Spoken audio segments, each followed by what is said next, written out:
If the vehicle you're driving or riding in suddenly, strongly smells like gasoline, you'd likely wonder if you should pull over and check for a fuel leak or other potential culprit, right?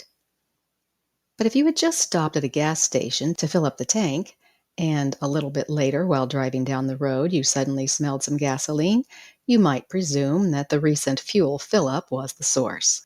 And that same trip to the gas station would especially be blamed for the sudden strong odor if some fuel had poured down the side of your car. All three actually happened one day when my housemate and I stopped for gas.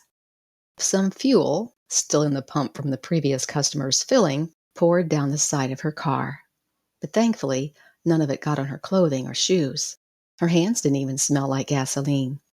So we were quite perplexed when noxious fumes suddenly filled the car a little ways down the road. We couldn't figure out why fuel on the outside of the car was so strongly smelling up the inside. It was a mystery. My housemate stopped in the parking lot of a little restaurant and used some soap and water to clean off the car. We drove home with the windows down to get some semi-fresh air. Unfortunately, the odor was lingering. When we got home and parked, I raised the hatchback to remove some items, and the mystery was solved. The strong odor hadn't been from gasoline. It was kerosene. Right before the gas station errand, we had just been offered two small kerosene lamps when visiting a couple from church who were packing up to move across the country.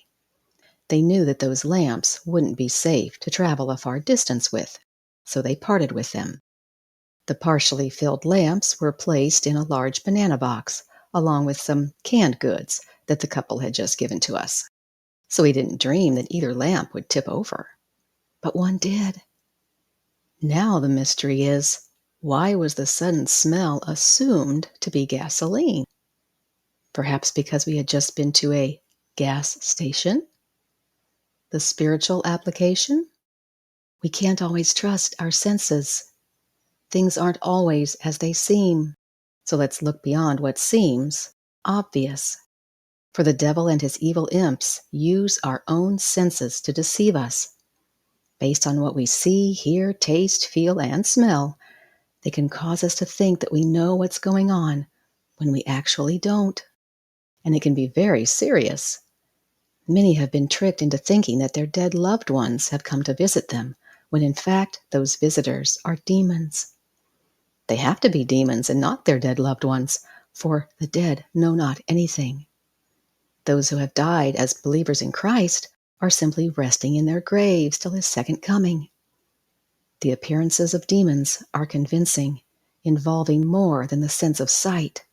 They sometimes wear the same fragrances that the loved ones wore when alive.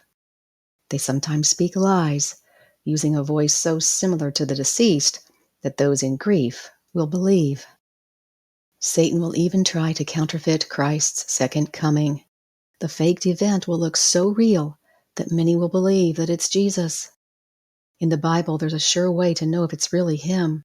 It's very clear that when Jesus comes to earth the second time, his feet won't touch the ground.